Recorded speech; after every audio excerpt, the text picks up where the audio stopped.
Same. Once we can put something in motion, usually we can follow it. So, generally speaking, we have the three sisters, and then the one hot cousin. So armbar, kimura, Americana. Kimura and Americana, it's the same sister. Okay, she's bipolar. And then we have triangle. Triangle is like the big sister. Now, triangle in this one, she's nearby, but she's not one we're looking for. Through here, we're looking at armbar and Americana playing with those. Because pretty much any time you can find one of the sisters, they're all nearby, except for triangle. Triangle's the one legit. If you have triangle, you literally have the other sisters with you. So if I could get a triangle, there's always an armbar. There's always at least a kimura or Americana. Okay? And you can have all of them like simultaneously. So I'm making Jeremy frame. He comes in. And as I come up, this one is designed to chop, to bring him in, crush that elbow. I lock my hands, and then I bring him down. So now you see how that hand kind of zips. It leaves my shoulder and comes down into the crook of my elbow. So once I'm here, if I sit up like this, he can find a way out. If I'm leaning and putting pressure on everything, it's locked together. He's going to have an incredibly hard time getting free. His only real option is rotating with his hips to really find that way out. And that's the reason why I play with this elbow down into his body. So, yeah, I don't want him here. I want him up on his side to give me that exposure. So then we were playing, I make that little hop step, and I come over his head. So generally speaking through here, as I'm trying to make my rotation, if he can't get out, then he's gonna start straightening out his arm. Okay, you want to straighten it? Straighten it out. Good. Straighten it out. No, you're still bent. You're still bent. You're still bent. You're still bent. There we go. Now notice, do my hands do anything? No, they're literally exactly where they need to be, and there's nothing for me to do. Because if I did my bite, I was already here. So when he straightens out, that arm will just travel up to the shoulder, be ready to get hit in the face. Okay? So if I'm leaning forward, he's going to struggle. And if for some reason my shoulder is not leaning forward, he has the easier out, but be ready. Okay? In most cases, I mean, the hardest hits I've ever taken, including when I was kickboxing and the like, were in jiu-jitsu. So when that comes up, be ready to get hit in the face, trap it with the side of your neck, but our hands are literally exactly where they belong. So don't do anything. Just let the hands stay. Don't readjust. Don't just let them be. Because I'm already here. Okay?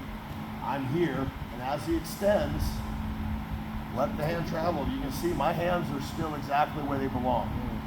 Now this armbar sucks. I'm just going to be frank. I'm going to pressure on it like I want it. Okay? Pulling his elbow into me, driving my shoulder forward, and sacrificing my face to keep his hand in play. Compression arm bars, for me, notoriously, have always been tough because all we have to do is rotate to get out. Okay? But that being said, the compression arm bar is what dictates where he will go at the end. He doesn't get just freedom. Because I'm crushing on his elbow, suck your body in, pull the elbow in, and lean your chest forward. So we make it a little concave so that the elbow's got a place to go, and I'm going to crush. And my face is the piece that's going to determine almost everything. Okay? When I'm ready, if I don't like the lock or I feel like I'm wasting too much time, then what I'm going to do is I'm going to look up and look away. And then his hand will go in front of my face, go towards his hip, and then the kimura goes into play. So I trap him, I get over his head. Through here, always expect a compression arm bar. And my face is literally in the way. Okay? As soon as I don't think that this is going to be very beneficial for me, watch my hands. What do my hands do? Nothing. Absolutely nothing. So far, I've got 3 moves in play, and my hands didn't change a bit. Okay? So through here, I can have very confident that we can go through this whole assembly as quickly as possible, right? Because I've got the least amount to do. It's all on him. So now through here, we can go speed variation, because right now I'm backwards. Speed is the sacrifice for power. So as I'm here, there's my grip, shoot. We can lock up, and then we can pull it behind his back, or we can switch our grip to go into the power variation, traditional grip, to hit it from there. Okay? All kind of depends on what you think or what you feel. So I'm in, boom, trap, drop it through, tap number 1, tap number 2, pull the elbow in, push it forward, look up and away. Now we have the option, I can go speed, okay? And then speed can move into traditional, and then we can crank it behind the back and go for actual kimura. Yep, push it. Are you blocking that knee? If he tries a knee shield, are you blocking that, or are you just like not even thinking of that? So in the beginning, when I'm here, it's my right elbow. Okay. So my right elbow's into his belly. So what this is doing is right now, his knee, when it comes up, is touching my shoulder to block that space. Okay? I pull him in, and then now I make that little hop step. Now when I do, my elbow is my frame. So this is where I'm actually kind of making myself a little bit lighter. He feels right now my elbow is still pushing into his body. So then I step over. Now that my leg is there to stop the rotation, now I can kind of sit up a little bit, finish my crank. Then again, he tries to escape. Through here. Pull the elbow in, suck it into your body, and then lean to the left. When you're ready, I let my face move the distance. I prefer traditional when through here.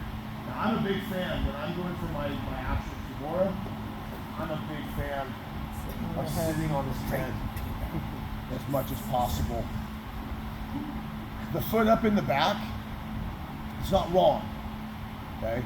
It's just not the best for kimura, but it's best to make transitions to arm bars following the kimura, okay?